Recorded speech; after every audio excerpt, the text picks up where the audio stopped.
हाँ भाई, ये लास्ट टाइम हम लोगों ने इक्विलिब्रियम एक और वो सब पढ़ा था, थोड़ा सा पीछे से स्टार्ट करते हुए ताकि पीछे का याद रहे, भूले नहीं। तो क्या, ये मेरे पास ये एक बॉडी रखी है, उस बॉडी का वेट है 10 न्यूटन, ठीक है ना। तो हमें क्या करना है, इसका एफबीडी बनाना है या इस वेट के कंपोनेंट ब्रेक करने हैं parallel and perpendicular to the plane. Question समझ आया? मुझे इस वेट के कंपोनेंट ब्रेक करने हैं parallel and perpendicular to the plane. इतना काम करना है बस मुझे, ठीक है। तो चलो करते हैं, साथ में करते हैं।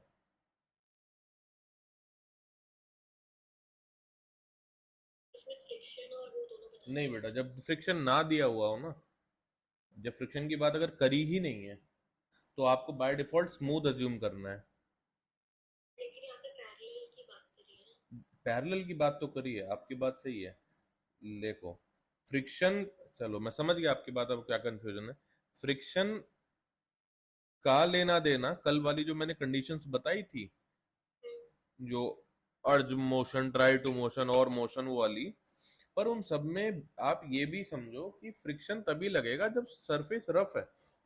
जब सरफेस में रफनेस होगी ही नहीं तो दोनों सरफेस आपस में लॉक करेंगे ही नहीं, तो अपोजिशन क्रिएट ही नहीं होगा। आप समझ रहे हो? जैसे आप ऐसे समझो कि जब ऑयल पड़ा होता है सरफेस पे, हम स्लिप कर जाते हैं तो क्या हो जाता है, फ्रिक्शन कम हो जाता है। आप समझ सपोज लो कि ऑयल की एक ऐसी लेयर लगी हुई है कि एकदम फ्रिक्शन काम ही नहीं कर रहा वहां पे। कब? जब क्वेश्चन में ऐसा कुछ ना दिया हुआ हो तब। तो यहाँ पे कुछ नहीं बोला है, इसलिए हम क्या एज्यूम करेंगे, स्मूथ। और स्मूथनेस अज्यूम करने के साथ ही आप ये समझ लो कि चाहे वो कंडीशंस दी हुई हो चाहे ना दी हुई हो, फ्रिक्शन जीरो हो जाएगा बेटा, ठीक है। ये फ्रिक्शन जो है वो स्मूथनेस के साथ नहीं आता, कभी भी रफ सरफेस चाहिए। चलेंगे, अब हम लोग जरा देखते हैं parallel and perpendicular to the plane. तो भाई देखो, प्लेन कैसा है? प्लेन है ये वाला, ये प्लेन है, ये प्लेन है, ये प्लेन है। प्लेन से पैरेलल मतलब ये वाली लाइन, और प्लेन का परपेंडिकुलर मतलब ये वाली लाइन। ठीक है, बात भी समझ आ रही है। चलो शुरू करते हैं। तो बॉडी का वेट जो है वो है कितना, कितना न्यूटन दिया हुआ है? 10 न्यूटन दिया हुआ है। 10 न्यूटन तो इधर लग गया। अब यहाँ पे समझने वाली बात, एक, हाँ हाँ बिल्कुल बिल्कुल वही करेंगे। देखो, नॉर्मल तो लगेगा ही लगेगा, नॉर्मल तो लगेगा, नॉर्मल का लेना देना खाली उसका, उसकी कंडीशन तो खाली सरफेस कांटेक्ट है। अच्छा, इस लाइन को मैंने आगे बढ़ा लिया, इस वाली लाइन को ऐसे एक्सटेंड कर लिया पीछे, ठीक है। क्यों एक्सटेंड कर लिया समझो। ये अगर 30 डिग्री है, ये अगर 30 डिग्री है, तो अब जरा एक चीज देखना बेटा, ये 30 डिग्री है तो ये भी 30 डिग्री होगा। ये 30 डिग्री है तो ये भी 30 डिग्री होगा, ठीक है। और ये कितना है टोटल, 90। तो अगर ये 30 है तो ये 90 - 30 होगा, ठीक है। ये बात समझ आ रही है? अब उसके बाद समझो ये 90 है, अरे कर्सर हट गया। उसके बाद समझो ये 90 है,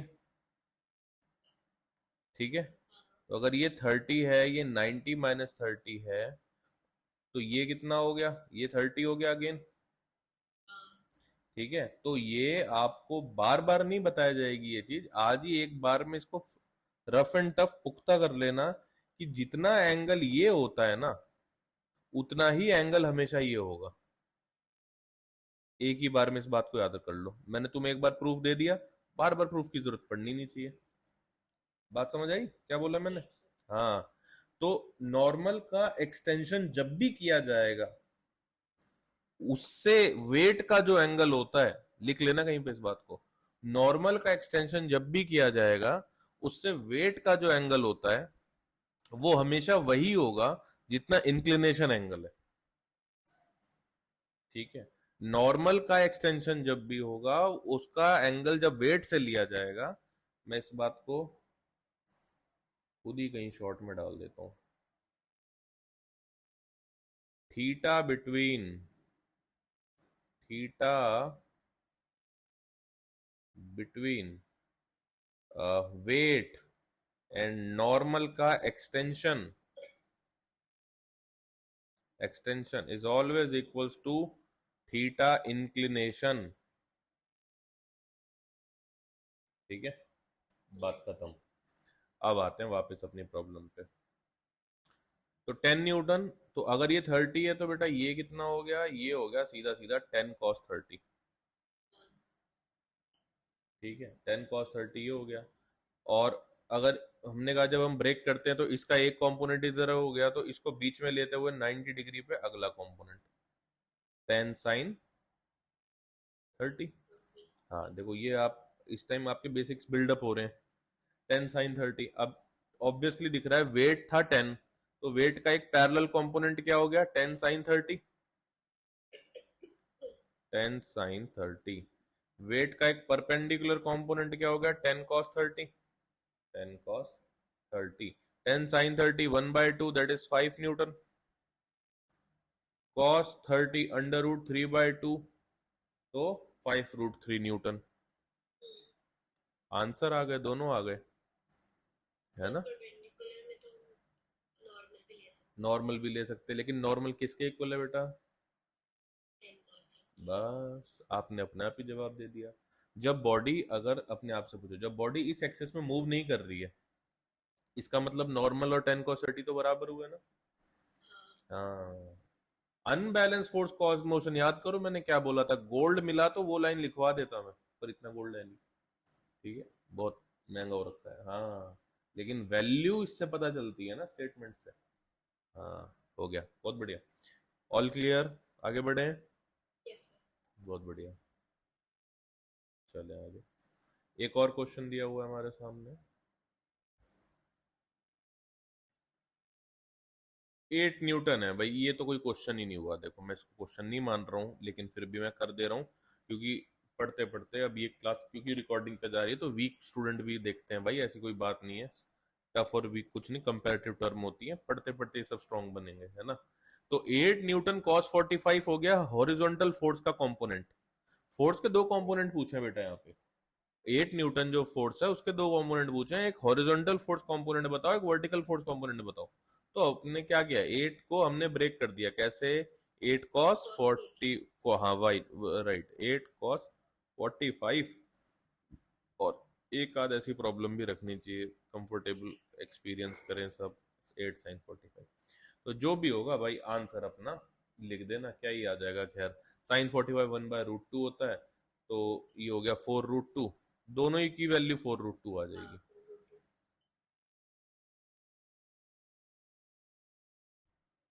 आंसर आंसर,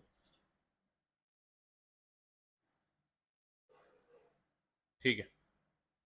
अब आते हैं एक एक और प्रॉब्लम पे, एक अच्छी प्रॉब्लम जो हमारे इस चीजों इन चीजों को अच्छे से खोल देगी। सबसे पहले फिगर को अच्छे से ऑब्जर्व करो। फिगर आपको दिखा रहा है कि एक एक पर्सन है जो खींच रहा है एक ब्लॉक को, और उस ब्लॉक का एंगल जो दिया हुआ है वो दिया हुआ है 30 डिग्री, 30 डिग्री।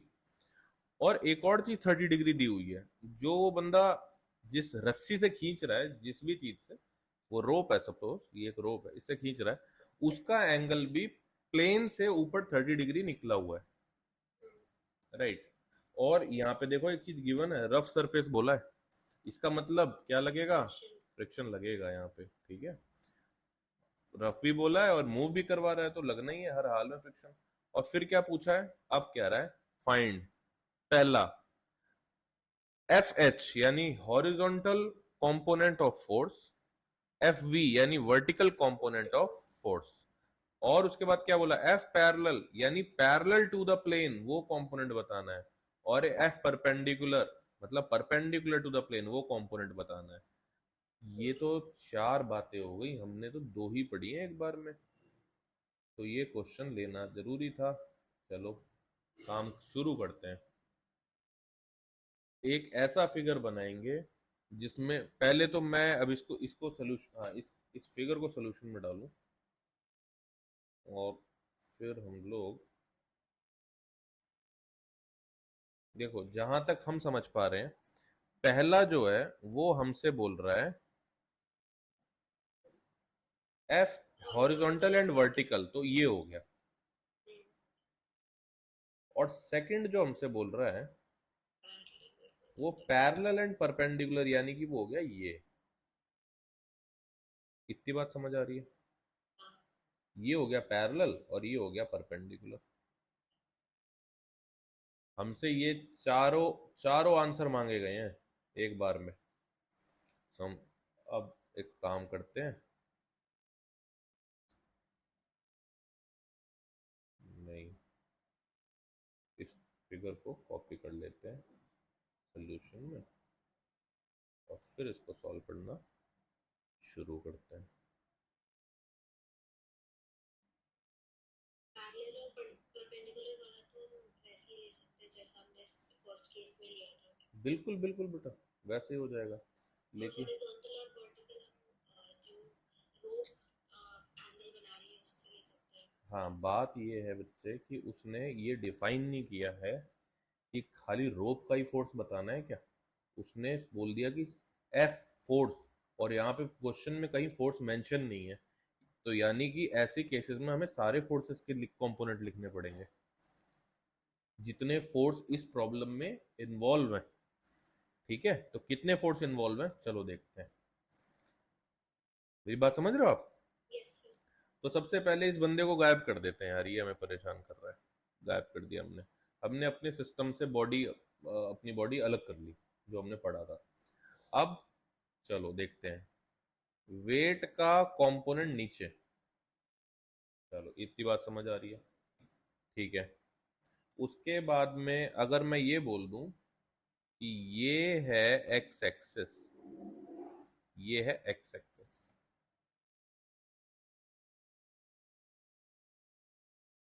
ठीक है। तो अगर ये 30 डिग्री है तो क्या ये भी 30 डिग्री होगा? और मैं अगर इस लाइन को हटा दूं, तो मुझे एक बात बताना, मैं इस लाइन को हटा ही रहा हूं खाली, ऐसा नहीं है कि मैं, ऑब्वियसली वो फोर्स था तो फोर्स के वेक्टर को मैं नीचे भी शिफ्ट कर सकता हूँ ना, थोड़ा सा ऐसे कर दूं।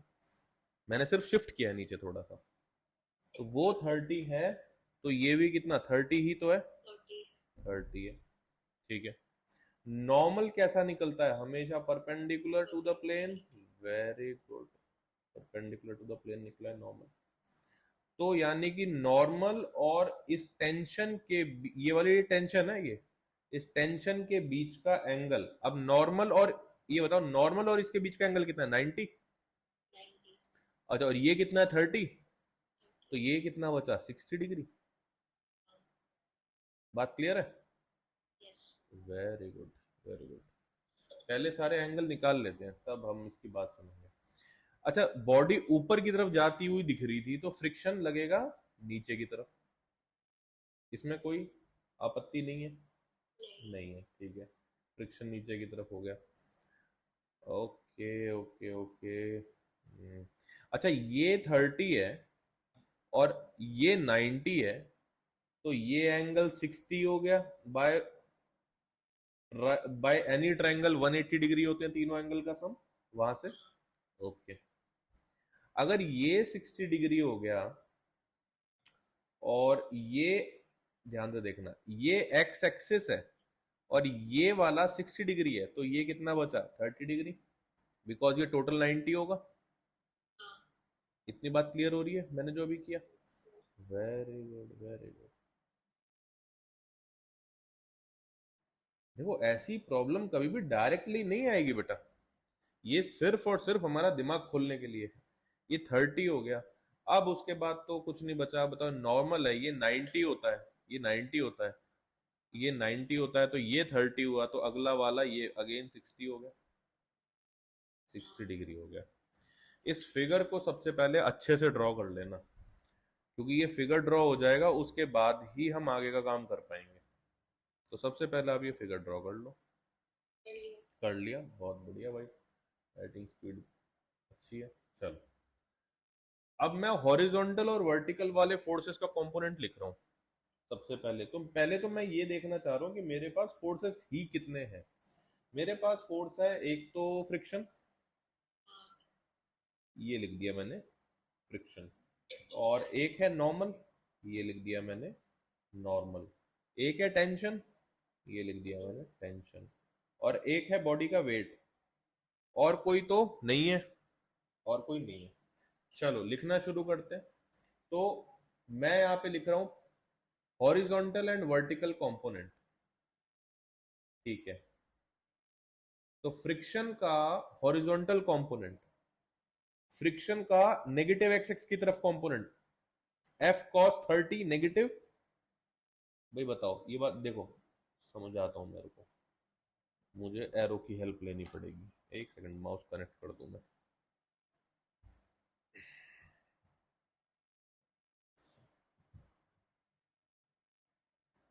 हाँ, कर एरो दिख रहा है बेटा?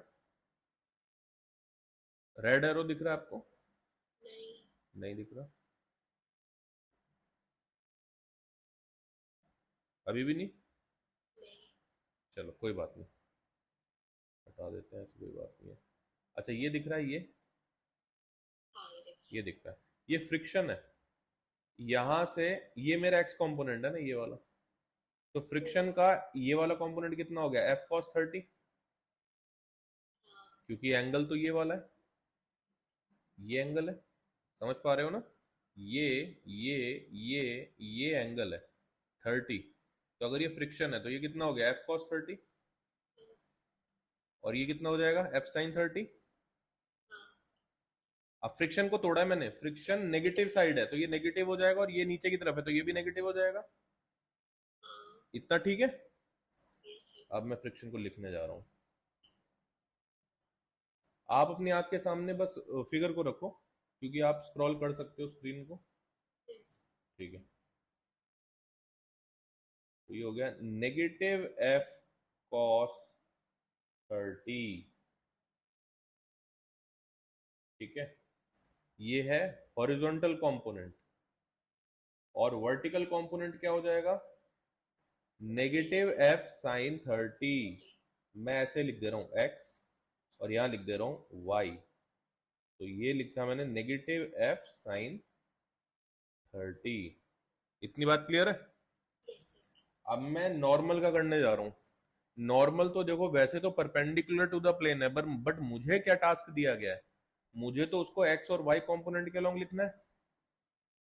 तो अगर ये नॉर्मल है ये, तो एक्स एक्सिस से कितना एंगल बना रहा है? 60 डिग्री। तो ये इधर कितना हो गया? एन कॉस 60, और इधर कितना हो गया? N sine 60।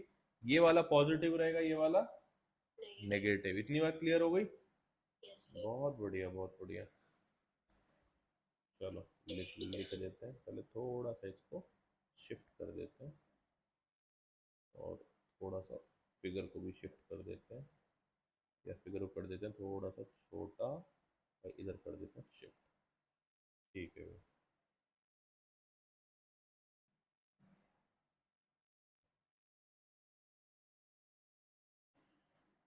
तो नॉर्मल का एक्स एक्सिस के अलोंग कंपोनेंट हो गया माइनस एन कॉस 60, और y के अलोंग हो गया n साइन 60,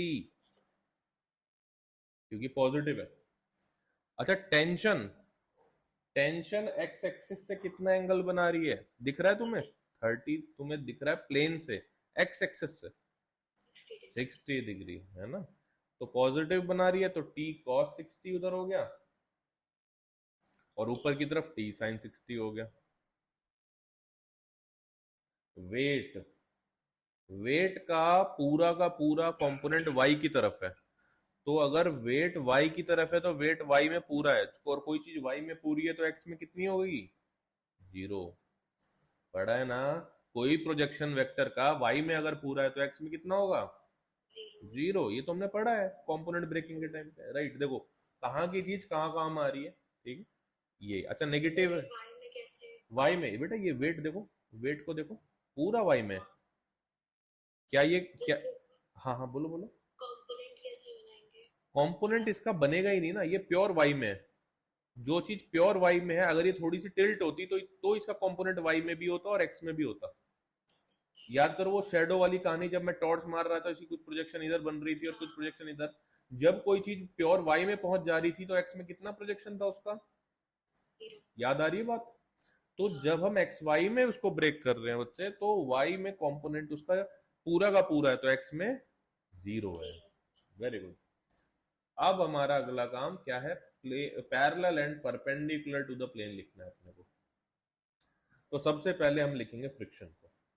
अब फ्रिक्शन तो आप अगर फिगर को स्क्रॉल कर पा रहे हो तो फिगर को आप देखो, फ्रिक्शन पूरा का पूरा नीचे की तरफ है, यानी कि हाँ ये रहा इधर की तरफ पूरा। ठीक है, तो अगर यही मेरा प्लेन है, इस बार प्लेन मेरा कैसा दिख रहा है मेरे को? ये मेरा प्लेन है, ये मेरा प्लेन है।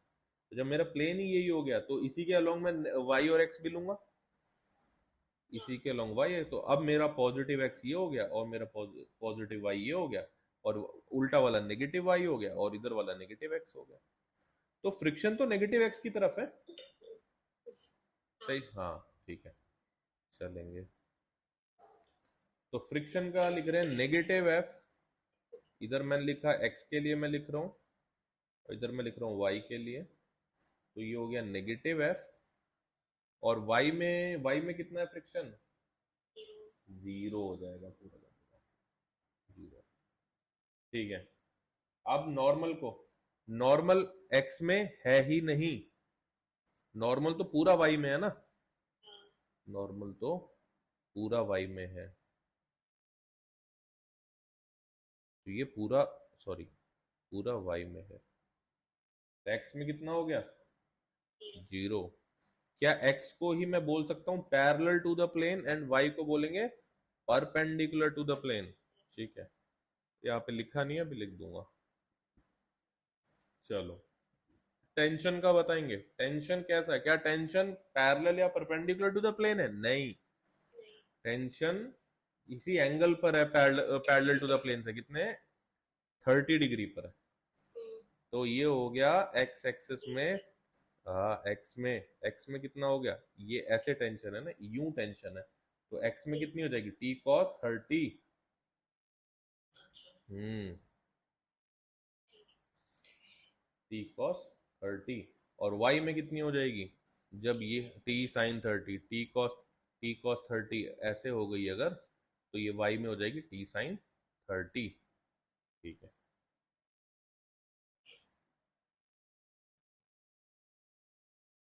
वेट की बारी आई।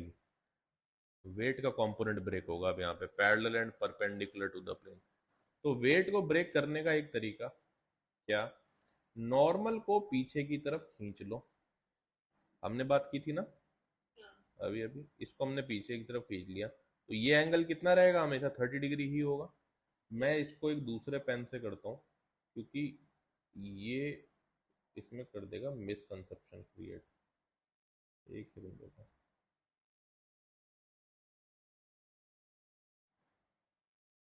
हम्म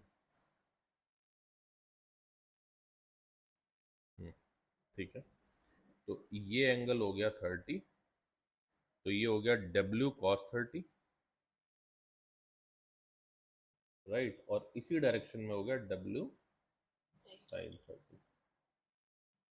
अब आप देख पा रहे हो कि ये दोनों ही पैरेलल और परपेंडिकुलर टू द प्लेन है। तो W sin 30 नेगेटिव में है, हम्म। Parallel to the plane, -W sin 30, और perpendicular to the plane W cos 30, वो भी नेगेटिव में, हाँ। नेगेटिव में। ठीक है, तो यहाँ पे भाई देखो, जो स्टूडेंट अगर इसको बाद में ऑनलाइन या कैसे भी पढ़ेंगे तो उनको पहले फिगर ड्रॉ करना पड़ेगा, वरना वो फिगर छोटा सा साइड में पता चल ही नहीं रहा है। सही। तो ये वाली लाइन थी हमारी पैरेलल टू द प्लेन, और ये वाली थी परपेंडिकुलर टू द प्लेन। ठीक ठीक, बहुत बढ़िया, डन। सर ऐसे क्वेश्चन एग्जाम में आएंगे नहीं बताइए। बेटा, देख ऐसा कभी भी नहीं आएगा। बट मुझे क्या, तू एक बात को बता सकती है कि तूने भी एक बार दिया है और तूने भी चीजें बहुत सारी पढ़ी हैं, ऐसा नहीं है तू जीरो से स्टार्ट कर रही है। बट तूने कभी ऐसा देखा है कि कोई भी मैकेनिक्स की प्रॉब्लम इसका कोई एक सिंगल पार्ट यूज करे बिना बन गई हो? नहीं। नहीं, कोई ना कोई एक पार्ट तो यूज होगा ना। तो हाँ। हमने 360 डिग्री कवर कर लिया, ज्यादा अच्छा है। ऐसी थैंक यू प्रॉब्लम सर। कभी नहीं आती है। क्योंकि सॉल्व करने में ही बहुत टाइम बहुत टाइम लगता है। लगेगा ना, ये सिर्फ ये वो गांठ खोलने के लिए था कि हमारा कॉन्सेप्ट क्लियर रहे, किधर नेगेटिव किधर पॉजिटिव, किधर पैरेलल परपेंडिकुलर एक्स वाई कैसे ब्रेक करना है। बात खत्म। ठीक है, वो तो किसी एक फोर्स को ही करवाएंगे। अच्छा, अब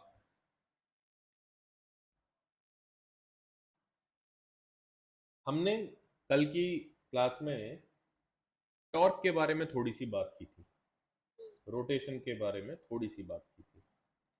तो उसमें हम लोगों ने पढ़ा था कि टॉर्क क्या है, force into perpendicular distance from axis of rotation, right, is called torque. Right, ठीक है। तो अब इस एक क्वेश्चन ले रहे हैं उसके ऊपर। तो क्वेश्चन है find torque by each force given below. तो दो क्वेश्चन गिवन है, ए और बी। तो पहले ए करेंगे फिर बी सॉल्व करेंगे। तो ए क्वेश्चन मैं दे रहा हूं, ए के अंदर अभी कुछ पार्ट में ऐड कर रहा हूं, this is A, this is B. Question note कर लेंगे, A B C D. This is zero, या ओ, ओ बोल देते हैं, 2 newton. This is 2 Newton direction. This is 5 Newton direction. This is 4 Newton direction. And this is 3 Newton की direction. ये हमें दिया हुआ है।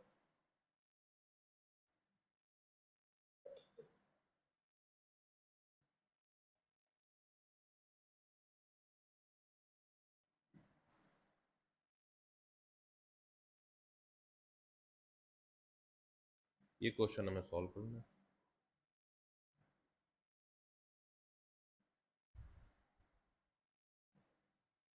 यहाँ पे जो स्पेस है यहाँ पे सॉल्व करेंगे। तो सबसे पहले मैं सबसे पहला वाला ही क्वेश्चन उठा रहा हूँ, ए। बी पे हम उसके बाद जाएंगे।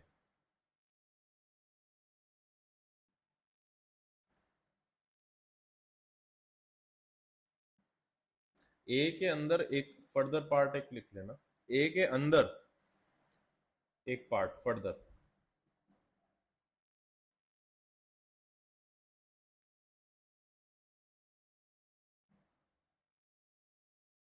पहला, जब हम इसके टॉर्क निकालेंगे ईच फोर्सेस के लिए, तो एक बार एक्सिस ऑफ रोटेशन मुझे ए पॉइंट को अज्यूम करना है, और एक बार एक्सिस ऑफ रोटेशन मुझे ओ पॉइंट को अज्यूम करना है,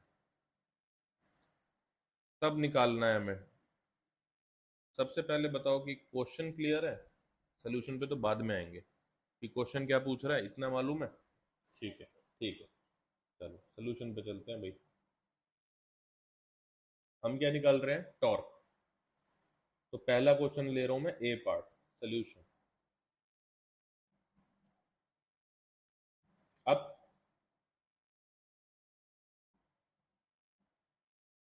इसको कर लिया कॉपी।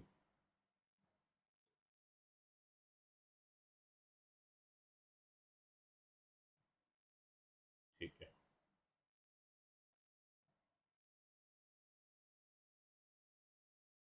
तो सबसे पहले मैं पहला पार्ट कर रहा हूँ सॉल्व।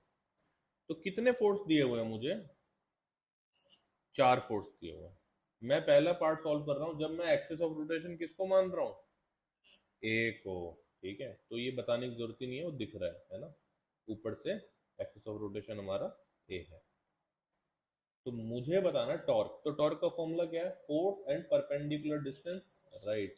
तो फोर्स कितने कितने फोर्स दिए हुए हैं? 2 newton, then 5 newton, then 4 newton, then 3 newton. और इन सबका distance from axis of rotation कितना दिया हुआ है? ये है फोर्स, ये है फोर्स की लाइन और ये है परपेंडिकुलर डिस्टेंस वाली लाइन, और टॉर्क के लिए मैं बस इन दोनों को ऐड कर दूंगा, इज इक्वल टू टॉर्क,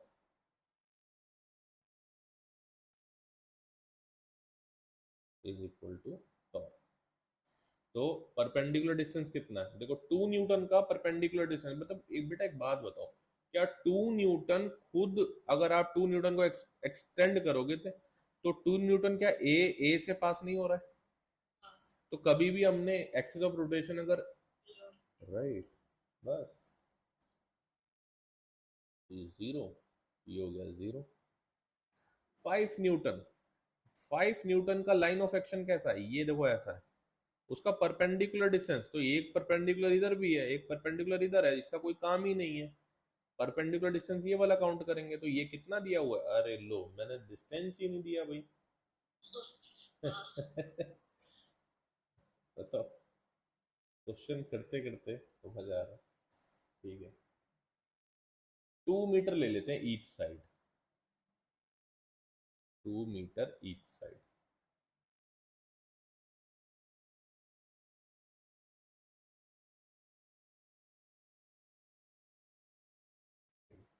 तो 2 मीटर, 5 × 2 10।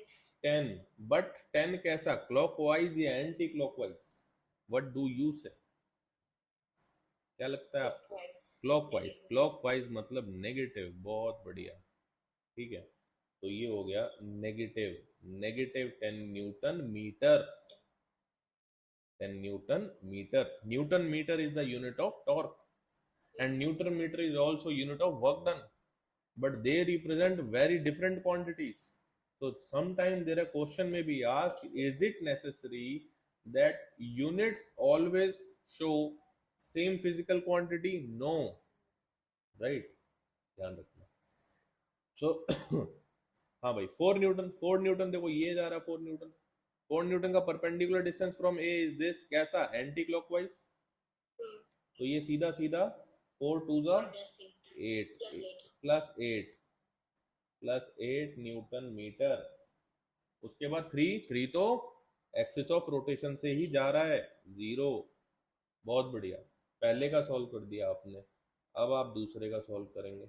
जब हम एक्सिस ऑफ रोटेशन किसको मान रहे हैं, ओ को, ओ को, तो भाई देखो एक बात तो बड़ी क्लियर है कि कोई भी पॉइंट ओ से पास कर तो नहीं रहा, तो 0 तो आने से रहा है यहाँ पे आंसर, तो 0 तो नहीं आएगा।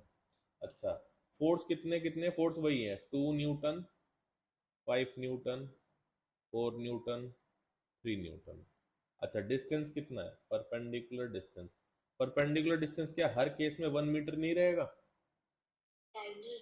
हाँ, परपेंडिकुलर डिस्टेंस अगर ये 5 है तो ये कितना हो गया 1, ये 2 है तो ये कितना हो गया 1, क्योंकि टोटल 2 है ना, ये तो 1 हो गया। नहीं समझ आई मेरी बात?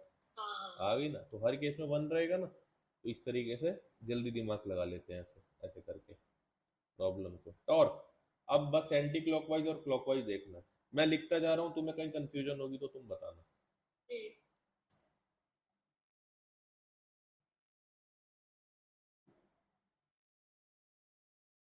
यहाँ पे प्लस एंटी क्लॉकवाइज है और नेगेटिव क्लॉकवाइज है।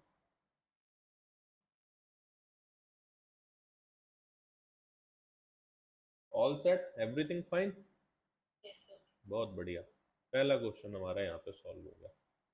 अब आते हैं इसको सॉल्व करते हैं, क्या कह रहा है भाई ये क्वेश्चन हमारा, ये हमसे कह रहा है कि एक रॉड है और वो रॉड इस पॉइंट के अबाउट फिक्स है, इस पॉइंट के अबाउट फिक्स है या पाइवट है। पाइवट का मतलब होता है कि बस यहीं पे फिक्स रहेगी, बाकी ये रोटेट कर सकती है, जैसे हमारी एल्बो, ठीक है। तो अगर ये रोटेट कर सकती है तो एक कोई अरेंजमेंट है, कोई खींच रहा होगा ऊपर से इसको, ये फोर्सेस दिए हुए हैं 2F, F, 3F, एंगल दिया है, डिस्टेंसेस दिए हैं, ए डिस्टेंस ए, यानी ए से 2F के बीच का डिस्टेंस ए दिया है, फिर 2F से F का डिस्टेंस ए है, फिर आगे 2 है। तो भाई रिक्वायरमेंट क्या है, हम हमसे क्या चाहता है ये क्वेश्चन, हमसे ये चाहता है, क्वेश्चन वही था ऊपर क्या, कि टॉर्क बताओ ईच फोर्स का। तो सबसे पहले ईच फोर्स का टॉर्क बताने के लिए करना तो वही पड़ेगा जो हम करते आए हैं अभी तक। क्या फोर्स कितने हैं यहाँ पे वो लिखने हैं, उसके बाद परपेंडिकुलर डिस्टेंस कितने हैं वो लिखने हैं, और फिर उन दोनों को मल्टीप्लाई करके क्या बता देना है, टॉर्क बता देना। ये तरीका हमेशा काम करता है, ये कभी गलत नहीं होने देगा तुम्हें। ठीक है, चलें शुरू करते हैं। फोर्स कितने हैं बेटा, देखो एक तो 2F है पहले ही फोर्स, अगला फोर्स कितना है, F है, अगला ही फोर्स F है, फिर उसके बाद में 3F है। अब मेरी बात सुनना है, यहाँ पे गलती होगी, आप अगर खाली 3F लिख दोगे तो अभी आप 30 डिग्री और सोचने लग जाओगे कि मैं कैसे लूं परपेंडिकुलर डिस्टेंस, राइट? ये आ रहा है दिमाग में? तो F cos theta लेने का। हाँ, हम उसको ब्रेक कर देंगे। ब्रेक करना सबसे आसान है, तोड़ दो, दुश्मन को हमेशा तोड़ दो, तोड़ना ही आसान रास्ता है, डायरेक्ट मत लड़ो कभी भी। फिजिक्स बहुत सारी चीजों के सोल्यूशन देती है अगर आप उस तरीके से देखते हो तो। 3F cos 30, 3F sin 30, ठीक है। Let's start one by one. 2F का perpendicular distance from axis of rotation which is a, which is a, इतनी बात क्लियर है? Yes, sir. कैसा घुमा रहा है, एंटी क्लॉकवाइज क्लॉकवाइज? 2F जो है ये ए है देखो, और 2F ऐसा लग रहा है, तो कैसे घूमेगी बॉडी? Anti-clockwise. समझ आ रही है बात ये कि नहीं? Yes, sir. हाँ, दबाव नहीं में नहीं बोलना कभी। 2F है तो एंटी क्लॉकवाइज घूमी तो बेटा पॉजिटिव। Positive. F, अब फिर से F आया, लेकिन डिस्टेंस कितना है, 2 है, 2 है। तो अब इधर ऐसे बॉडी है, ऐसे इधर नीचे फोर्स है, तो कैसा घुमाएगी, Negative 2 है। Clockwise. Very good, negative 2F है, यहाँ पे भी होगा, चलो मान के चल लेते हैं।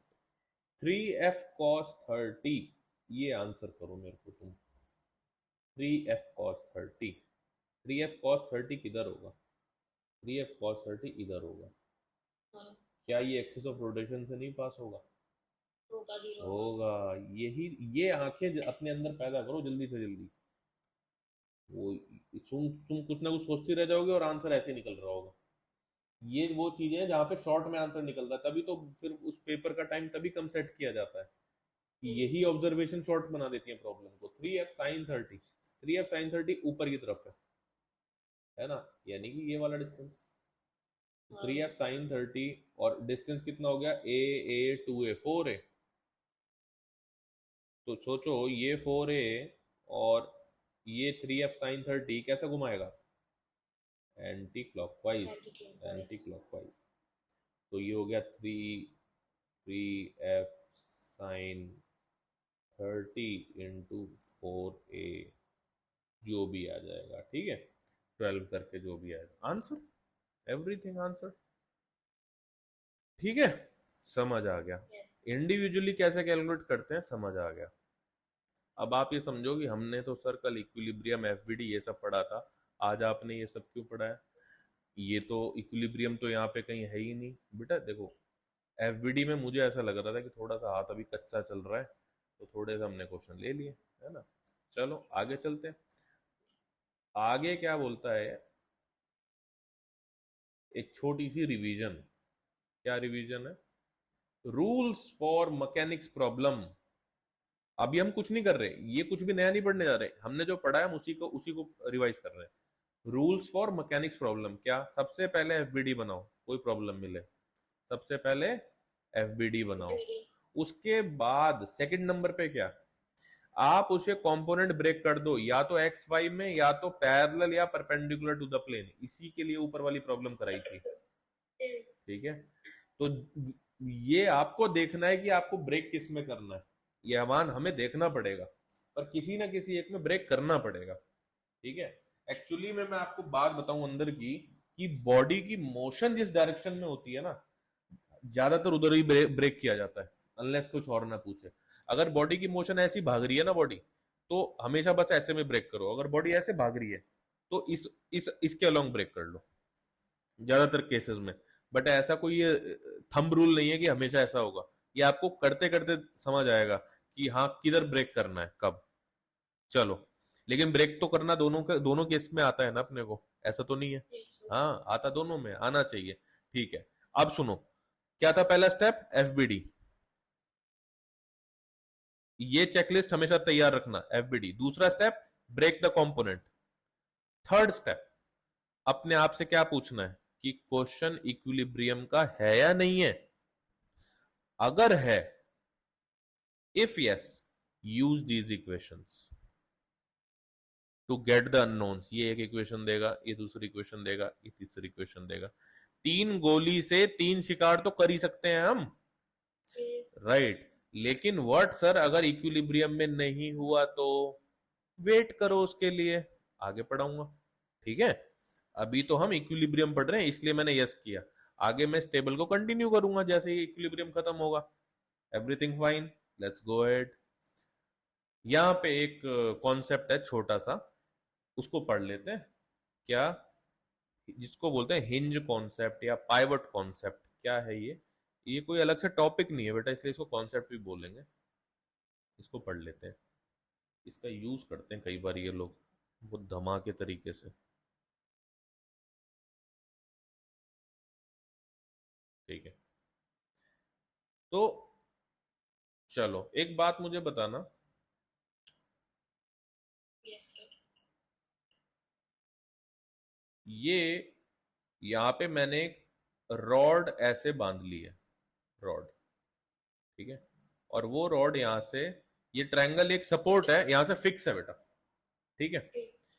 फिक्स का मतलब हो गया कि ये रॉड रोटेट तो कर सकती है, ये रोटेट तो कर सकती है, बट ये रॉड आगे या पीछे नहीं जाएगी या ऊपर या नीचे नहीं जा सकती। क्या ये बात क्लियर है? Yes, sir. तो अगर मैं अपने आप से पूछूं कल को, खासकर ये इंडियंस की आदत होती है, एक गली जा रही है, एक गली ऐसी जा रही है, एक गली ऐसी जा रही है, यहां से कोई बंदा जा रहा है, उसको जाना इधर है, और अगर ये रास्ता बंद है ना तो जाके पूछेगा ये रास्ता क्यों बंद है, जबकि उसको जाना इधर है। ये वाली बात, ठीक है। अब ये क्या है, ये यहां पर है आपको, देखो। अगर मैं इस रॉड को, ये तो मैं थोड़ा ऐसे सरकाज़म करने की कोशिश कर रहा था, कर पाता नहीं हूं मैं। एक्स एक्सिस में अगर बॉडी मूव कर, एक्स एक्सिस में बॉडी जाना चाह रही है, क्या जा पाएगी? नहीं जा पाएगी। तो आपको अगर किसी, क्या उसका मन नहीं कर रहा होगा मूवमेंट करने का? अगर आप कोई धक्का देगा तो उसका मूवमेंट करने का मन करेगा कि नहीं करेगा? बट वो जा नहीं पा रही है, वो जा नहीं पा रही है, इसका मतलब रोका गया है। और आपको अगर किसी डायरेक्शन में जाने से रोका जाए तो आप रिएक्ट करोगे या नहीं करोगे? आप करोगे। तो इसका मतलब एक्स एक्सिस में क्या, तो वही वही अब यहाँ पे वही चीज लिख रहा हूं मैं। क्या एक्स एक्सिस में मूवमेंट अलाउड है? नहीं। मूवमेंट अलाउड है? नहीं है। तो क्या एक्स एक्सिस में रिएक्शन फोर्स आएगा? आएगा। क्या वाई एक्सिस में मोशन अलाउ है? नहीं। तो क्या वाई एक्सिस में रिएक्शन फोर्स आएगा? आएगा। क्या क्या रोटेशन अलाउड है? अलाउड है। तो क्या उस, जिधर आपको जाने दिया जाएगा, क्या उधर आपको कोई दिक्कत होगी? आप रिएक्ट करोगे? नहीं, तो उसमें रिएक्शन फोर्स नहीं आएगा। ये याद रखने का तरीका है बेटा, कुछ मैं ऐसा कुछ डेवलप करना चाह रहा हूं जो ये हमेशा एक पिक्चर बनी रहे ब्रेन में। और समझो, और समझो, इस बात को और समझते हैं। ये अगेन एक रॉड है और ये ऐसे ही पाइवट की गई है, बट यहां पे जो आपका सपोर्ट था उसके नीचे रोलर लगे हुए हैं। रोलर लगे हुए हैं, रोलर का मतलब क्या है कि ये ट्रायंगल आगे जा सकता है। समझ पा रहे हो? ठीक है। अब मैं फिर से आपसे पूछता हूं, क्या एक्स में मोशन अलाउ है? ओहो, एक अलाउ है, एक सेकंड, अलाउ है। तो जब एक्स में मोशन अलाउ है तो रिएक्शन फोर्स आएगा क्या? नहीं आएगा। क्या वाई में मोशन अलाउ है? वाई में मोशन अलाउ नहीं है। क्या रिएक्शन फोर्स आएगा? आएगा। क्या रोटेशन अलाउ है? अलाउ है। क्या रिएक्शन फोर्स आएगा? नहीं आएगा। यही एक तरीका है इन सबको याद रखने का। अब समझो, अब यहां से कंक्लूजन करते हैं। जब भी ऐसी सिचुएशन दी होगी जैसी आपको फिगर नंबर 1 में दिख रही है, तो वहां पर रिएक्शन फोर्स, मैंने एक बात बोली थी लास्ट क्लास में कि रिएक्शन, नॉर्मल फोर्स का नाम कई बार रिएक्शन फोर्स भी होता है, ठीक है ना। जब नॉर्मल फोर्स का सरफेस कांटेक्ट आपको समझ नहीं आ रहा हो तो वो कई बार रिएक्शन फोर्स नाम देते हैं, रिएक्शन फोर्स। और वैसे भी समझो रिएक्शन फोर्स ही तो था, एक्शन क्या पॉजिटिव लग रहा था? हाँ, ठीक, हम मैंने जब बुक का एग्जांपल लिया था, बुक गिर रही थी तो एक्शन हुआ, तो रिएक्शन लगा था। अब रिएक्शन फोर्स इस इक्वेशन में दो आएंगे, कौन कौन से? एक एक्स आएगा, एक वाई आएगा। तो ये एफबीडी में दिखेगा। अगर मैं इस क्वेश्चन का एफबीडी बनाऊंगा तो देखो कैसा बनेगा। ये रही रॉड, ठीक है, reaction force in Y R one Y, या मैं आर वाई लिख देता हूं खाली। सर सर आपने सर आपने ये वाई ऐसा ही क्यों लगाया सर? ऐसा क्यों नहीं लगाया सर? आपको कैसे पता कि ये इधर ही लगेगा? देखो बेटा, मैं इस बात का जवाब देता हूं कि हमें नहीं पता होता कि मोशन की एग्जैक्टली किधर लग रहा है, ऐसा ही फिगर हमेशा थोड़ी होगा। लेकिन हम स्टार्ट करने के लिए एक डायरेक्शन को अज्यूम करके चलते हैं ना। आंसर नेगेटिव हो जाएगा अगर हमने अपनी डायरेक्शन गलत ली होगी तो, अदरवाइज पॉजिटिव रहेगा। भाई किरचॉफ भी तो ऐसे ही काम करता था ना। आप करंट का एक डायरेक्शन अज्यूम करके चलते हो, आंसर अगर नेगेटिव हो जाता है मतलब करंट की डायरेक्शन आपने अपोजिट अज्यूम की थी। ऐसे काम करता है। तो अगर क्वेश्चन में कभी समझ नहीं आ रहा, ऐसे ही हम आगे भी पढ़ेंगे, हमें कई बार समझ नहीं आएगा कि बॉडी इधर जा रही है या इधर जा रही है, कई बार नहीं समझ आएगा। तो आप किसी एक डायरेक्शन को लेकर आगे बढ़ जाओ। आप अगर आगे बढ़ जाओगे तो दो ही तो ऑप्शन थे, अगर आप इसको पॉजिटिव मान रहे हो और आंसर कुछ और है तो नेगेटिव आ जाएगा। इतना भरोसा आपको करना पड़ेगा यहाँ पे, ठीक है। आर वाई, दूसरा फोर्स क्या है? आर एक्स, ऐसा लगा दिया। अगेन आंसर मेरा वही है कि आपकी सर उल्टा क्यों नहीं लिया आपने, तो वही आंसर। ये क्या बना? ऐसा फिगर कभी दिया हो तो उसका एफबीडी ऐसा बनेगा। क्या ये बात क्लियर है? वरना ऐसा फिगर कभी भी आता है तो बच्चे यूजुअली छोड़ देते हैं कि मालूम ही नहीं है इसको शुरू कैसे करना है। पूरी मैकेनिक्स पढ़ डाली लेकिन बस इतना सा वो देके वो क्वेश्चन खराब कर देंगे, खत्म हो जाएगा क्वेश्चन। बताओ, फिर दुख होता है कि सिर्फ इतनी सी बात है। एक साल ये डाल दिया था, पता नहीं 2016 या 17 में ये डाल दिया था अचानक, और उससे पहले कभी नहीं पूछा था ये, बस छूट गए। रिएक्शन एक्स वाई, तो अगेन यहाँ पे वही चीज, देखो एक्स में होगी ही नहीं तो सिर्फ वाई आएगा, बस। समझ आया? ये एफबीडी बन गया। ठीक है, तो ये कॉन्सेप्ट था, ये जो हमने बनाया ये था एफबीडी। चलो बहुत बढ़िया, आई होप कॉपी हो गया होगा। बहुत बढ़िया, चलते हैं आगे। तो चलो सर, अब जब दिया ही है तो क्यों ना क्वेश्चन भी उठा ही लो, ऐसा एक क्वेश्चन उठा लेते हैं बेटा। टॉपिक कौन सा चल रहा है? टॉपिक ऊपर हेडिंग डल चुकी थी, नहीं डली हुई है, चलो डाल देते हैं। हम इस टाइम चल रहे हैं एक ऐसे टॉपिक का जिसका नाम है, इक्विलिब्रियम के अंडर ही चल रहे थे ना। चल तो हाँ, चल इक्विलिब्रियम के अंडर ही रहे हैं। ये तो ये तो रूल्स मैंने ऐसे यहाँ लिख दिए, ठीक है। अब इक्विलिब्रियम के अंडर ही एक हेडिंग बनेगी, सब हेडिंग रखते हैं, थोड़ा पिंक में रखता हूँ वो सब हेडिंग, रेड में मेन हेडिंग।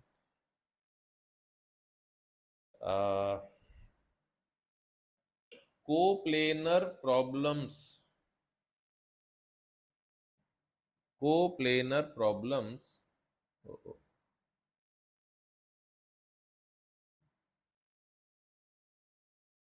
Under equilibrium. ये हेडिंग में हिंज पिवट कॉन्सेप्ट के बाद डाल दूं? हाँ डाल सकते हो, कोई दिक्कत नहीं है बेटा। Coplanar problems under equilibrium. Now why sir you are saying these are coplanar problems? Coplanar का मतलब क्या? एक ही प्लेन में तो है, ये गारंटी है। तो हमने कल पढ़ा भी तो था कि हम कौन से फोर्सेस पढ़ रहे हैं जो एक ही प्लेन में है, प्लेन से बाहर नहीं आने चाहिए। तो अब सोचो कि एक फोर्स ऐसा लगेगा, एक फोर्स इधर लगेगा, एक फोर्स ऐसा लगेगा, ये है तो एक ही प्लेन में ना, अंदर और बाहर तो नहीं जा रहे ना। नहीं। बस तो इसलिए हेडिंग का नाम इसलिए रखा कोप्लेनर प्रॉब्लम अंडर इक्विलिब्रियम। तो क्या सर आगे क्या और भी कोई टाइप है? हाँ बिल्कुल है, देखेंगे जब वहां पहुंचेंगे। ठीक है, शुरू करते हैं। हमसे क्या, हमारा क्वेश्चन क्या दिया है? क्वेश्चन हमें दिया है, स्टेटमेंट ही सही से नहीं लिखी है, find reaction forces on given rod, ये रॉड दी हुई है, इस रॉड पर रिएक्शन फोर्सेस बताने हैं। और क्या दिया क्वेश्चन में, अंडर इक्विलिब्रियम, ये गिवन है। गिवन कल हमने क्या पढ़ा था बेटा, हमने पढ़ा था कि अगर वो इक्विलिब्रियम बोल रहा है तो इसका मतलब वो मैं अलाउ कर रहा है कि वो तीनों इक्वेशन आप यूज कर लो, यूज कर लो, है ना। ये कोड की तरह है कि वो बोलेगा ए समझना है बी, वो ये बोलेगा समझना है यूज कर लो, बस यही कोड कोड समझने का गेम है सारा। तो यूज कर लेते हैं यार, क्या दिक्कत है। तो सबसे पहले बनाएंगे एफबीडी। अब रूल याद करो, ऊपर वाले रूल। सबसे पहले एफबीडी, फिर ब्रेक करना है फोर्स, अगर कोई फोर्स एक्स वाई में नहीं है तो उसको ब्रेक करना है, कंपोनेंट को ब्रेक करना है। फिर इक्विलिब्रियम इक्वेशन लगानी है, अगर बॉडी मोशन में नहीं है तो, मोशन में है तो उसके लिए वेट करना पड़ेगा, राइट। बहुत बढ़िया। तो हमने यहाँ पे बना लिया, ये बन गई हमारी बॉडी, और हम सोल्यूशन के लिए ब्लू पेन इस्तेमाल करते हैं, तो हमने कर लिया। तो देखो ये आ गया रिएक्शन फोर्स, मैं इसको नाम दे दे रहा हूं R1। ये आ गया दूसरा रिएक्शन फोर्स, मैं नाम दे दे रहा हूं R2। अब आप कहोगे सर एक्स में भी तो आएगा, डाल देते हैं। मैं इसको R1Y बोल देता हूँ, इसको मैं R2Y बोल देता हूँ, मैं इसको R1X बोल देता हूँ, इसको R2X बोल देता हूँ, ठीक है। और बॉडी का अपना वेट, क्योंकि रॉड का अपना मास है कैपिटल M गिवन है, तो वेट हमेशा कहां से लगता है, सेंटर से लगता है। अगर नहीं दिया है सिमेट्रिक बॉडी के, कहां से लगेगा, हमेशा सेंटर से लगेगा। असिमेट्रिक बॉडी के लिए सेंटर ऑफ मास पढ़ना पड़ेगा। यहां से हमें यह बात समझनी चाहिए कि सेंटर ऑफ मास का कॉन्सेप्ट इजाद ही क्यों हुआ। आप समझो, अगर बॉडी सिमेट्रिक नहीं है तो यही mg की पोजीशन डिसलोकेट हो जाती है। मेरी बात समझ रहे हो? Yes. ये mg अगर डिसलोकेट हो गया, जो कि मेजर फोर्स है अर्थ का, आपको इसकी पोजीशन नहीं मालूम है, तो ये कभी कहीं से पास करेगा, कभी कहीं से पास करेगा, आपको इसकी पोजीशन ही नहीं मालूम होगी। तो ये फोर्स बॉडी की मोशन को बुरी तरह इंपैक्ट कर देगा। और हर बॉडी बेटा सिमेट्रिक नहीं होती है, हमारी बाइक, कार, ये ऊपर से दिखने में सिमेट्रिक है, अंदर से सिमेट्रिक नहीं है। अंदर आप खोलोगे, इंजन कहीं लगा हुआ है, क्लच कहीं लगा हुआ है, ब्रेक कहीं लगा हुआ है। समझ रहे हो आप मेरी बात? Yes, sir. तो वहां पे उसी चीज को बोलते हैं बैलेंस करना। तो जब ऐसा बैलेंस कर देते हैं कि वेट हमेशा सेंटर से लगे, और अगर नहीं सिमेट्रिक बॉडी है तो हमें पढ़ना पड़ेगा कि सेंटर कहाँ है, इसका सेंटर ऑफ मास कहाँ है। तो सेंटर ऑफ मास से क्या लगेगा, फिर mg पास करेगा, तब हम क्वेश्चन को आगे बढ़ाएंगे। ये रीजन मैंने तुम्हें दिया कि सेंटर ऑफ मास पढ़ते क्यों है। ठीक है, बहुत बढ़िया। किसी भी चीज को बिना रीजन के पढ़ो ना तो बुरा लगता है, जानता हूँ मैं। ठीक है, अब ये यहाँ से अच्छा अच्छा, एक स्मॉल बॉक्स भी रखा हुआ है, एक बॉक्स रखा हुआ है एक्स डिस्टेंस पे, तो हमने वहां पे उस बॉक्स से भी mg लगा ही दिया।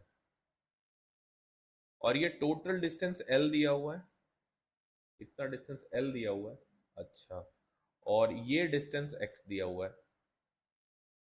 आई थिंक सब बना लिया हमने। अब हम इक्विलिब्रियम इक्वेशन पे जा रहे हैं, एफबीडी। अच्छा यहाँ देखो, कोई भी फोर्स है जो एक्स वाई से हटके है, सारे फोर्स एक्स और वाई में ही है, हाँ. तो नो नीड टू ब्रेक ना, क्योंकि इक्विलिब्रियम इक्वेशन में एक्स और वाई में ही लगाना चाह रहा हूं यहाँ। ठीक है, मैं Yes. इक्विलिब्रियम इक्वेशन लगा रहा हूँ, पहली इक्वेशन यूज कर रहा हूँ, summation of F of X is equal to 0। क्या बॉडी एक्स में मूव कर रही है? नहीं. नहीं कर रही है। इसका मतलब क्या कि R1x is equal to R2x, हाँ. दोनों बराबर है। ठीक है, Yes. अब दोनों अगर बराबर है तो निकालने की क्या ही जरूरत है, जब दोनों बराबर ही हैं तो एक दूसरे के बराबर है। ठीक है, तो इस इक्वेशन को मैंने ऐसे लिख के छोड़ दिया। ठीक है, इसका यूज ही नहीं हो रहा है यहाँ पे, क्योंकि दोनों अनबैलेंसिंग देखो कहां पर है, R1y mg स्मॉल mg, ये वाई एक्सिस में लगने वाले फोर्स हैं सारे, तो इसका यूज होगा। एक्स में अगर मैं इक्वेशन बनाऊंगा भी तो आप समझ पा रहे हो, ये और ये प्लस माइनस होकर जीरो ही तो हो जाएंगे, हाँ. तो उसमें कुछ फर्क पड़ना नहीं है। हम लिख देंगे फिर R1x is equal to R2x, ये कर देना, कोई दिक्कत नहीं है। ये क्रॉस मारने की जगह आप ये कर देना, जैसे अगर मन ना माने तो आप ये कर देना, negative r two x is equal to positive r two x, तो r one x is equal to are two x. सही है। yes sir. हाँ, एफ ऑफ वाई को करते हैं भाई, होता है कई बार मन नहीं मानता। एफ ऑफ वाई को, अब वाई को समझो। हाँ, ऊपर की तरफ लगने वाले फोर्स कौन से हैं? R one Y, R2 R one Y right, और ऊपर की तरफ आर टू वाई लग रहा है, ठीक है। नीचे की तरफ कौन लग रहा है? एम जी, तो minus M G minus small M G is equal to what बेटा? 0 जीरो। शाबाश, विद साइन लेना है हमेशा, गलती मत करना, ठीक है। yes sir. ये इक्वेशन नंबर 2 हो गई, ये इक्वेशन नंबर 1 थी। इक्वेशन नंबर 1 का यूज ही नहीं है, उसने अपना आंसर निकाल लिया, R one x is equal to are two X. बात ये है, यहाँ पे अगर आप ध्यान से देखो तो दो, इसीलिए मैं इसको रब कर देता हूँ ताकि ये दिक्कत ही ना आए यहाँ पे। अब आप ये समझो, वरना आपका ध्यान उस पर जाता रहेगा बार बार। ये इक्वेशन नंबर 1 है, यहाँ पे कितने अननोन है? 2 अननोन है भाई। कहीं ना क्वेश्चन में जब नंबर दिया होगा तो आपको मास गिवन होंगे ना, 2 kg 4 kg, तो ये तो गिवन डेटा हो गया। 2 अननोन है आपके पास, 2 अननोन है तो एक इक्वेशन और चाहिए, ऊपर वाली तो काम ही नहीं कर रही इसके लिए। ऐसी जगह पे इक्विलिब्रियम की थर्ड इक्वेशन को यूज किया करो, टॉर्क को। टॉर्क हमेशा पैरासीटामोल की तरह है, जब भी बुखार आएगा खा लेना है, हम तो यही समझते हैं, ठीक है। Summation of torque is equal to 0। कभी भी मोशन की प्रॉब्लम में, डायनामिक्स की प्रॉब्लम में, अगर आपको एक एक्स्ट्रा इक्वेशन चाहिए, आप इस इक्वेशन को बुला सकते हो। तो अब हम इसको बुला रहे हैं, बट इसकी पहली कंडीशन यही है कि भैया आप एक्सिस ऑफ रोटेशन तो डिफाइन करो, तभी तो हम लगाएंगे। तो एक्सिस ऑफ रोटेशन के लिए मैं आज तुम्हें एक बात बता दे रहा हूं, आप किसी भी पॉइंट को ले सकते हो, एनी पॉइंट। आप कहोगे कि सर ये आप कैसे बोल सकते हो? बेटा करके देखना, कभी गलत नहीं आएगा। लेकिन मैं खासकर ऐसे ही पॉइंट को लेता हूं जो जहां से अननोन फोर्स पास कर रहा हूं। अभी मैं रीजन देता हूं कि मैं ऐसा क्यों लेता हूं। अननोन फोर्स पासिंग पॉइंट, इसको प्रेफर करना लेने के लिए हमेशा। पासिंग पॉइंट हमेशा एक्सिस ऑफ रोटेशन उसी पॉइंट से लेना ज्यादातर। अब देखो, आप एक्सिस ऑफ रोटेशन इसको भी बोल सकते हो, ओ इसको बोल सकते हो, इसको भी बोल सकते हो। आपका मन कल को कर गया सर मैं सेंटर से ले लूं, आपका मन कर गया यहां से ले लूं, मैं रोक नहीं रहा हूं आपको कि आप कहीं से भी ले लो। बट मैं आपसे एक रिक्वेस्ट कर रहा हूं कि आप ऐसे पॉइंट को पकड़ो जहां से अननोन फोर्स पास कर रहा हो। तो ऐसे कौन से 2 पॉइंट है? या तो ये या तो ये। मेरी बात समझ आ रही है मैं क्या बोल रहा हूँ? एक टर्म 0 आ जाएगी।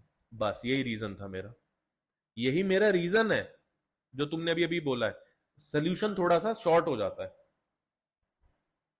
वरना खुद को अप्रिशिएट करने के चक्कर में हम क्वेश्चन को लंबा कर लेंगे। तो हमने लिया इस पॉइंट को ए, मैं इस पॉइंट को ओ बोल दे रहा हूं, ओ इसको, तो मैं यहां से ले रहा हूं summation of torque about O is equals to 0। ठीक है, बस हो गया। अब सुनो, अभी अभी हमने पीछे टॉर्क निकालना सीखा है, अभी अभी सीखा है पीछे। तो टॉर्क निकालने के लिए हमने क्या करना, मैं टॉर्क के लिए मैं दोबारा काम करना शुरू कर रहा हूँ, टॉर्क निकाल रहा हूँ, कैलकुलेटिंग टॉर्क। तो टॉर्क कैसे कैलकुलेट किया था बेटा? सारे फोर्सेस काउंट किए थे पहले। कौन कौन से फोर्स थे हमारे यहाँ पे? कौन कौन से फोर्स हैं? एक तो आर वन वाई है, एक आर टू वाई है, M G capital M G small M G. Perpendicular distances बेटा कौन कौन से? एक्सिस ऑफ रोटेशन से ओ है हमारा एक्सिस ऑफ रोटेशन, तो आर वन वाई का तो वहां से हो गया डिस्टेंस 0, तो उसका टॉर्क आ गया 0। R two Y, R two Y का कितना है? आर टू वाई का एल है, एल है एल, और वो भी देखो ऊपर की तरफ है तो पॉजिटिव एल, एंटी क्लॉकवाइज घुमा रहा है। R two Y into L, positive L, ठीक है। M G, M G, M G का हो रहा है एल बाय टू बेटा, एल बाय टू एकदम सेंटर से लग रहा है ना, capital M G L by two. तो कैसा क्लॉकवाइज घुमा रहा है? क्लॉकवाइज घुमा रहा है तो नेगेटिव नेगेटिव नेगेटिव, राइट। तो capital M G L by two, very good. Small M G बेटा, स्मॉल एम जी डिस्टेंस कितना हो जाएगा? देखो ये टोटल एल है, ये एक्स है, तो ये कितना हो गया? L minus X, L minus X, very good. तो ये हो गया L minus X is equals to, तो सीधा सीधा M G into L minus X, कुछ करना ही नहीं है, एल माइनस एक्स कैसे घुमा रहा है क्लॉकवाइज, तो नेगेटिव।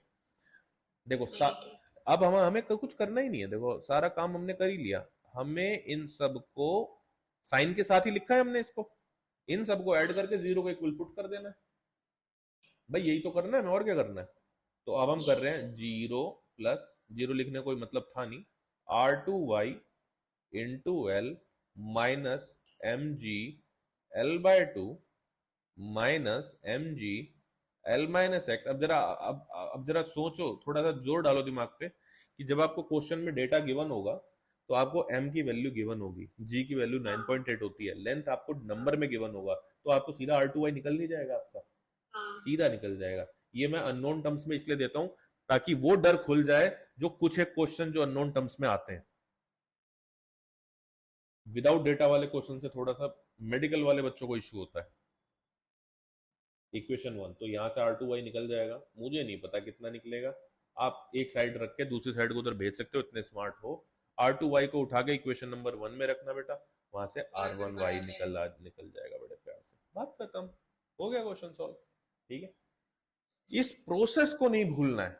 अच्छा, इस प्रोसेस में स्पीड हासिल करनी है, प्रोसेस हमेशा इतना ही लेंथ ही रहेगा, ये प्रोसेस छोटा नहीं होगा, इसमें स्पीड हासिल करनी है। तो बार बार वही अपने आप से बोलना है, एक ही मंत्र है क्या, एफबीडी बनाना है, कंपोनेंट ब्रेक करने हैं अगर एक्स वाई के अलावा किसी में दिया हुआ है, इक्विलिब्रियम पूछना है, अगर यस तो ऐसे चलना है, तीनों इक्वेशन लगा देनी है, अगर नो तो मैं भी बताऊंगा। अच्छा यस में क्या, यस में ये कि इक्विलिब्रियम एक्स देखना है, वाई देखना है, अगर जरूरत पड़े तो टॉर्क वाली इक्वेशन देखनी है, और 99% केस में टॉर्क वाली इक्वेशन की जरूरत पड़ती ही पड़ती है, क्योंकि वो पेपर ले रहे हैं, मजाक थोड़ी कर रहे हैं, वो पूछेंगे जरूर, देखेंगे जरूर कि आता है कि नहीं आता है। जैसे कॉपी कर लो, बता दो बेटा, हो गया। Yes sir. Okay very good.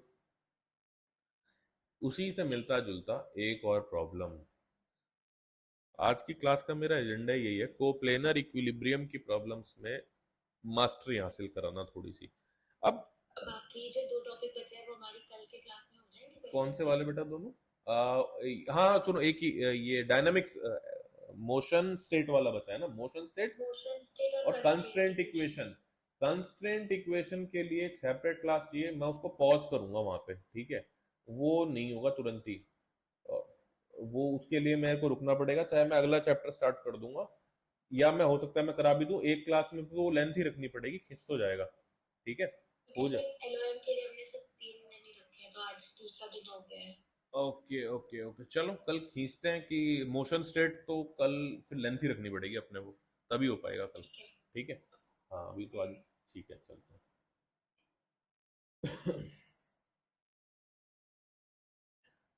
तो ये ऐसे बहुत बढ़िया, ऐसे मेरे को तू थोड़ा याद दिलाती रहेगी ना तो काम होता रहेगा। ये यस। रॉड है, ये ऊपर ऐसा कोई सीलिंग है, वहां से एक रोप है, रोप से एक सपोज एक झूला टाइप का टांग रखा है हमने, और वहां पे ये एक फ्लैट प्लेन है ना, जैसे, ठीक है टांग लिया, उस पर एक बॉक्स रख दिया है। क्वेश्चन है कि find the T1 and T2 in the rope, tension one and tension two बताओ। फिर से वही वाली बात है बेटा, देखो ना मैंने m दिया ना l दिया x दिया, आप समझ लो कि डेटा नंबर्स में गिवन होंगे, तो वैसा ही ऊपर की तरह चलना है। और मैं यहाँ पे लिख दे रहा हूँ 2 मिनट का ब्रेक, लेकिन ब्रेक मेरे लिए है, तुम्हारे लिए नहीं है, तुम्हें इस क्वेश्चन को सॉल्व करना है, यस सर। ठीक है, ट्राई टू डू दैट।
ठीक है बेटा।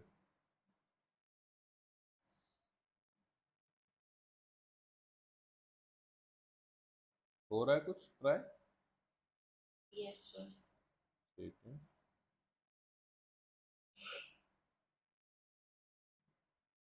तो यहाँ पे क्वेश्चन में गिवन नहीं था कि इक्विलिब्रियम में है नहीं, बट मैंने अज्यूम कर लिया अज्यूम है। कर लिया, बहुत स्मार्ट, बहुत बढ़िया। है ना, क्वेश्चन में जब ना दिया हुआ हो तो अज्यूम कर लेना। कई बार वो जान पूछ के या अनजाने में भूल भी जाते हैं।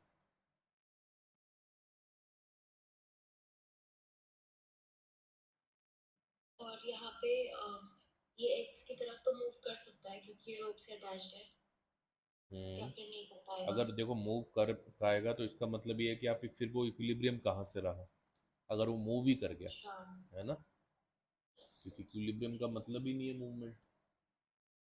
तो इसलिए इक्विलिब्रियम हम अज्यूम कर ले रहे हैं, तो फिर हम मान के चल रहे हैं कि बॉडी रेस्ट में है, तो एक्स में भी फोर्सेस जीरो होने चाहिए, नहीं दिए हुए हैं बट जीरो होंगे। वाई में लगाए हम इसको, इक्वेशन को लगा देते हैं, तो हमने काट दिया यहाँ से, काट दिया तो रोप में tension away from the body हो जाती है। मैं इसको T2 ले ले रहा हूँ, इसको T1 ले ले रहा हूँ। ठीक है। और या वही सब कुछ कि एम जी यहाँ से लगेगा, कैपिटल एम जी यहाँ से लगेगा। बाकी सब तो सेम ही हो सेम जाएगा। है, कुछ है ही नहीं, और कुछ भी अलग नहीं है, है ना।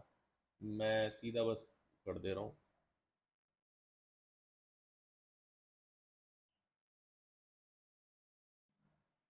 एग्जैक्टली सेम आ रहा है। हम्म।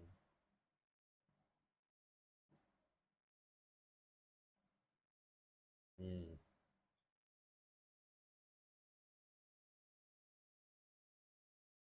अब आगे से ना इक्वेशन को ऐसे लिखने की आदत डालो, मतलब टॉर्क के लिए एक सेपरेट अलग से जगह पे मत जाओ कैलकुलेट करने के लिए, साथ ही साथ लिखने की आदत डालो ऐसे, है ना। एटलीस्ट कुछ तो नया पढ़े इस क्वेश्चन में, तो ऐसे साथ साथ लिखने की आदत डालो। अवॉइड करो कि वो बॉक्स बनाना पड़े, वो सिर्फ स्टार्टिंग की के लिए होता है जब आप सीख रहे होते हो। जैसे बचपन में ना हम्म। इंग्लिश और वो सब हिंदी मैथ्स लिखवाने के लिए अलग अलग बॉक्स की कॉपी यूज होती है, वैसे।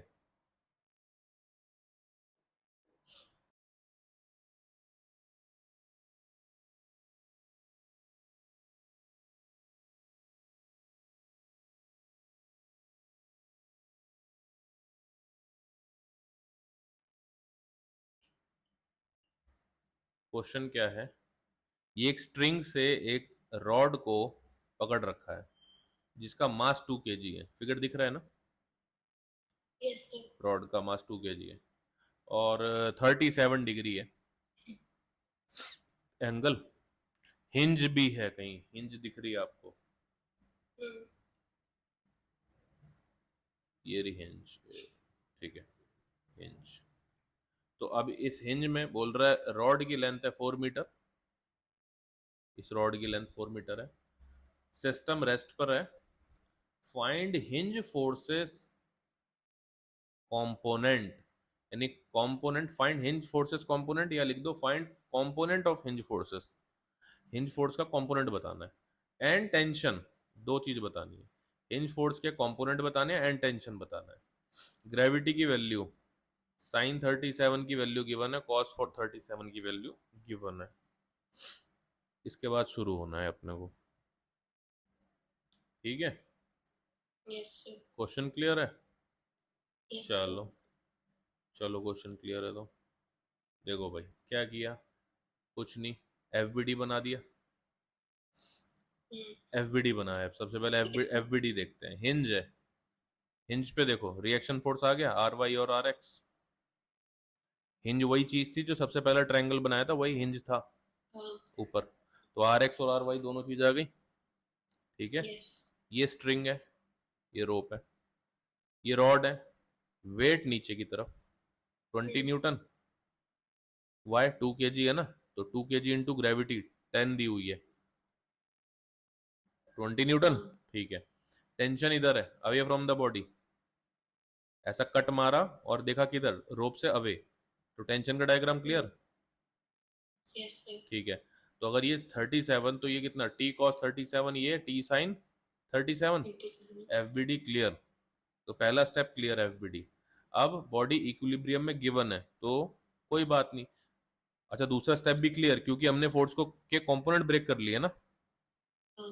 ठीक है, अब इक्विलिब्रियम, हाँ गिवन है तो मोशन में तो नहीं है, तो यस मतलब इक्विलिब्रियम में। अब इक्विलिब्रियम में आ रहे हैं तो पहला equation, equation number 1, F of X is equal to 0। R X में देखो इधर की तरफ फोर्स है और इस बार टी कॉस 37 इधर की तरफ है, तो दोनों को साइन के साथ लिखा इज इक्वल टू 0 किया। इक्वेशन नंबर 1, बोलो हाँ एकदम क्लियर। Yes sir. यस बिल्कुल सही। अब देखो वाई में, आर वाई ऊपर की तरफ है, बॉडी का वेट नीचे की तरफ है नेगेटिव, टी साइन 37 ऊपर की तरफ है पॉजिटिव, इक्वेशन में डाला इज इक्वल टू 0 पुट किया, बोलो एकदम सही है। Yes sir. बिल्कुल सही है। लेकिन यहाँ पे बेटा कितने अननोन है, एक तो आर एक्स अननोन है, एक आर वाई अननोन है, एक टी अननोन है, तो 3 अननोन है। इक्वेशन कितनी है, सिर्फ 2। एक और गोली चाहिए तीसरा शिकार करने के लिए, कौन देगा, टॉर्क वाली इक्वेशन। टॉर्क इक्वेशन देते हैं, तो टॉर्क इक्वेशन को हमने ऐसे कैलकुलेट करना सीख लिया है, तो हम डायरेक्टली इक्वेशन में यूज कर रहे हैं। कहाँ पे, किसके अबाउट ले रहे हैं, ओ के अबाउट। ओ कहाँ है, ये रहा। तो अब यहां से देखो टी साइन 37 उसका परपेंडिकुलर डिस्टेंस कैसा, एंटी क्लॉकवाइज, तो पॉजिटिव। क्लियर है। Yes sir. टी कॉस 37 वहीं से पास हो रहा है ओ से, तो उसका टॉर्क 0। क्लियर है, 0। ये टी एक्स लिखा हुआ।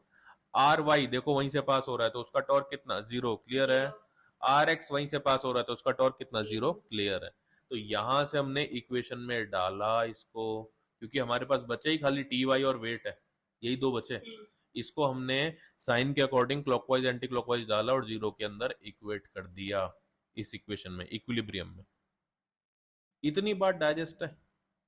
Yes sir. मैं इसको इक्वेशन नंबर 3 लिख देता हूँ। ठीक है, ठीक है। तो बस उसके बाद तो कुछ है नहीं, ये इक्वेशन आ गई मेरी, तो यहां से टी निकल जाएगा, यहां से टी निकल जाएगा।